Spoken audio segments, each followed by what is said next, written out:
Without Shami, Simarjeet, Rahul Chahar, Adam Zampa release केल्यानंतर कसा असेल एस-आर-एचचा बॉलिंग अटॅक आणि 25 करोडच्या पर्समध्ये एस-आर-एच कुठल्या प्लेयरला टार्गेट करू शकते? तर चला तर चर्चा करूया एस-आर-एचची. सुरुवात करूया बॅटिंगने. एस-आर-एचची बॅटिंग लाईनअप एकदम सॉर्टेड आहे. जे काही बिघडलंच नाही तर ते रिपेअर करायची सुद्धा गरज नाही.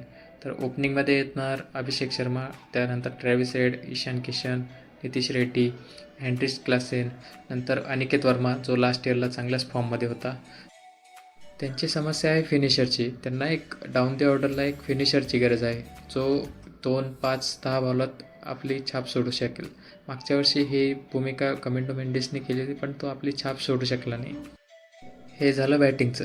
आता बॉलिंगमध्ये त्यांनी ऑलरेडी पॅट कमिन्स, हर्षल पटेल, जशन अन्सारीसारख्या बॉलरला रिटेन केलं आहे.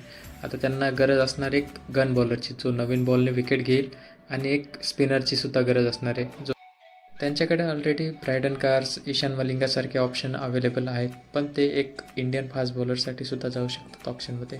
त्यामध्ये आकाशदीप, आकाश मधवाल, कुलदीप सेन किंवा चेतन साकर यासारखे ऑप्शन अवेलेबल आहे.